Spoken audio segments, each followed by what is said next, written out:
Hi, welcome to Wednesday. Let's get started. This one is from a gal named Zara, and she has a question regarding Earthbound Ghosts. I was watching a show on TV and they showed how an Earthbound ghost was said to haunt a very small, miserable cell in an old jail. Why would the ghost stay in a place where it has to be so miserable? Why wouldn't it want to move on to a better place? You are so right. And you hit the nail on the head when you were watching a show on TV. Ghost is not going to get, an earthbound spirit is not going to get any energy sitting in a room where there are no live people. So absolutely not. They will go someplace where there are live people. It's like the prison that's closed here in Ohio. They have all these ghost tours and everything through there, and they spend the nights there and to talk to all the ghosts that are in the prison. There's none there. 500 feet behind the prison, they built a new one where there are inmates. Every time there is any kind of an event at the old prison, these ghosts flock over to see what's going on. But when there's nobody there, they go back to where there are live people.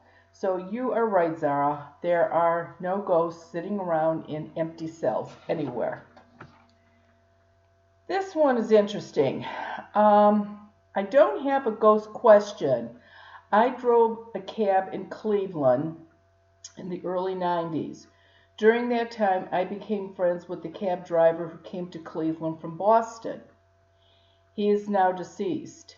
After I left cab driving, I took a different job and I started remembering things that he had said to me, which makes me suspicious that he had something to do with some of the Boston Strangler murders in the early 1960s. I wonder if your travels have taken you in that direction. Do I work with law enforcement agencies? Yes, I do. And the interesting thing, when I first started, I don't know how many people realized that one of the very first serial murders was in Cleveland in the 30s. Elliot Ness with the FBI, and it was the torso murders, the butcher killing torso murders. And believe it or not, probably in the 70s, I actually ran across a ghost that man had killed. And it was pretty interesting.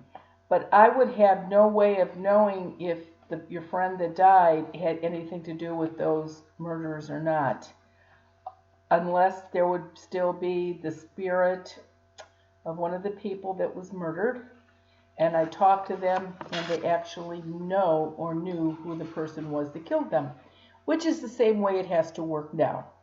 I have to find a victim and see if they know what happened and how and why and where, and all the questions. This one is cute. Dear Marianne, I collect cookbooks and I always get gifts from people. One of my friends gave me Beyond Delicious, your cookbook. I don't think I'm a believer of supernatural, but there is a recipe that no one had from my grandmother after she died. You called it in the cookbook Just Peachy Chicken. Just Peachy Chicken. Say that fast. The ghost that gave the recipe was Henny. My grandmother's name was Harriet, and her nickname was Henny. I made the recipe. This is my grandmother's recipe. There is no doubt in my mind that it was hers. Can you tell me if you had talked to my grandmother?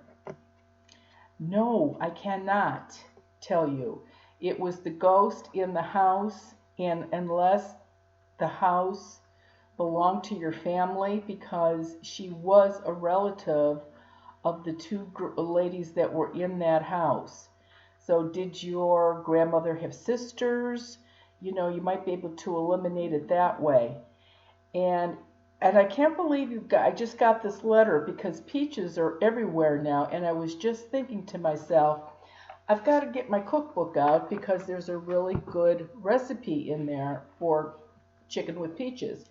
This is the cookbook, and it's a big cookbook. There's 100 recipes and 100 ghost stories on how I got the recipes. So it's a pretty cool book. Okay, this one is from Margot. My question is, my 5-year-old son who died 2 years ago, is he angry at me for not being able to save him? Because I myself, as his mother, remember all the times I overreacted in his lifetime, and I have so much guilt dash love, but does he still love me? You know, you actually don't say how he died, Margot. If it was medical, of course not.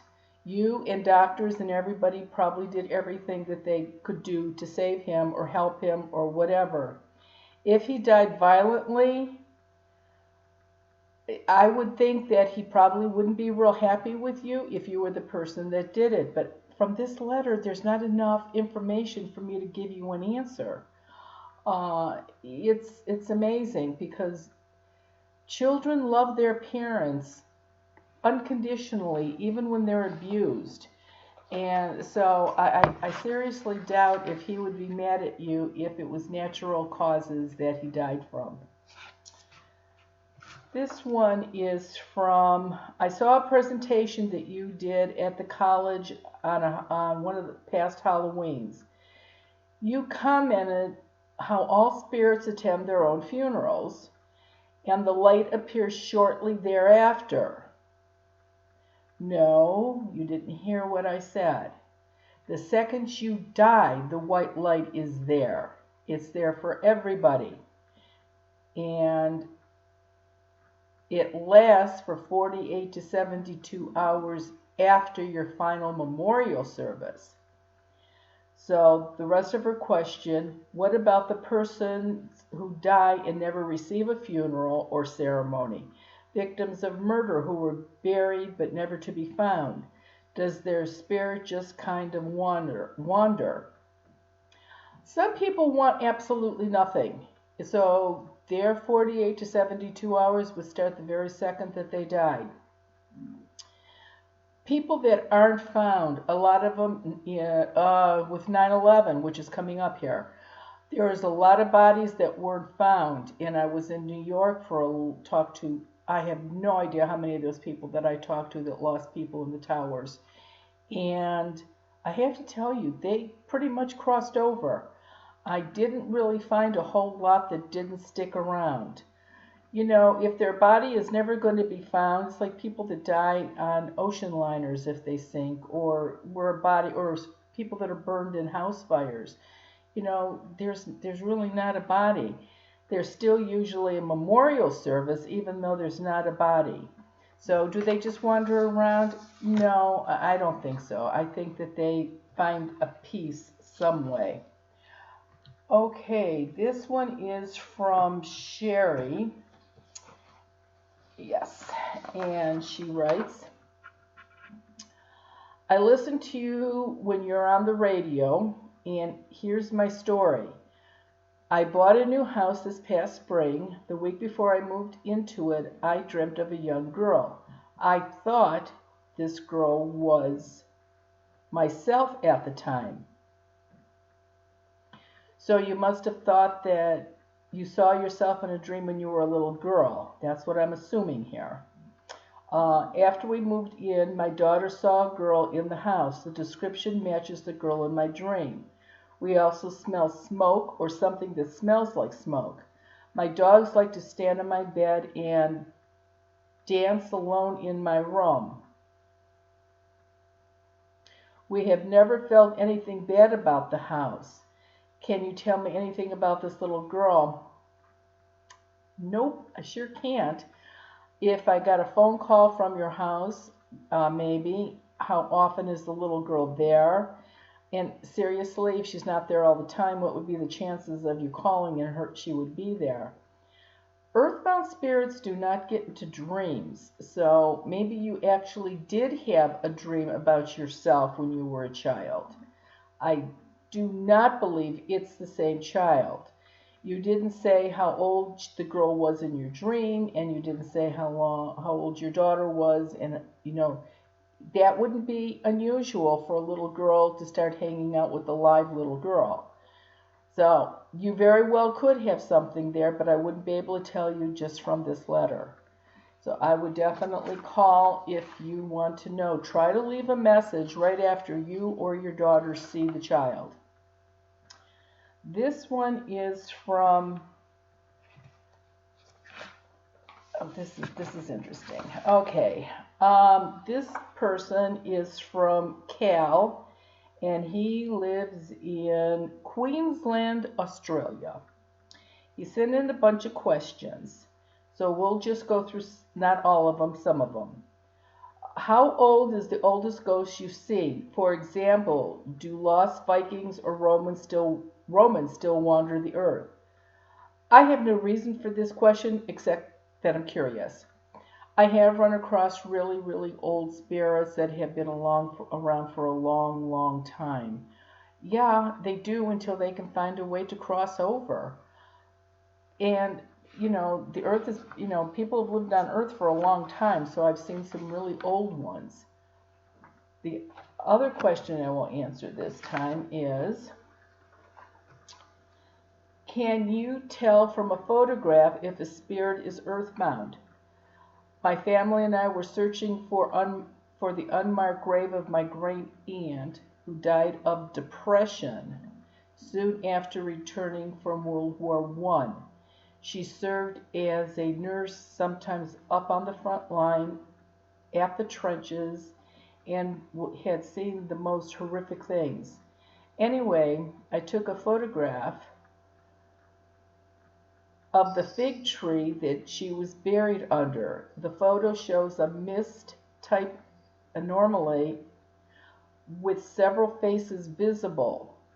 I had many relatives buried in that cemetery. Interestingly, I think I can see the face of my aunt and grandfather in the mist. Again, does this mean they are earthbound? I'd like to think that they can go to a better place. I've attached the photo, and you have to enlarge it. Okay, let's just stop right here. A mist usually is earthbound energy. If it was somebody that crossed over, it is an orb. However, you don't know. I mean, this could be an energy from anybody that is buried in that cemetery. Ghosts that are earthbound, seriously, do not hang out in cemeteries because everybody's dead. Who would they get energy from? But because you were there, you obviously picked up something. Please, I do not do computers. Obviously, the picture you sent is a digital picture, which I wouldn't know anyway. So I did not look at the photo because I couldn't make it larger because anyway, I just don't do photos. So it could be. I would have no way of knowing. Australia had, I think that whole country was a penal country for a long time. And so who knows what's around there? There could be anything. Australia is not a place that I have ever visited. And because it would take so long to fly there, that may be a while if I ever go there. And this will be the last one today. This is from Daniel, and he lives in Nottingham, England. When I was a small boy living in Nottingham, England, I saw an old couple in my living room. They never said anything to me or my mom, but my mom just carried on doing her work. I could smell a strong odor of tobacco when my mom passed them. They just stared at her. For some reason, this letter sounds familiar. Anyway, I was born in 1958. I know my grandparents were both dead, before I was born, but my grandfather did smoke a pipe.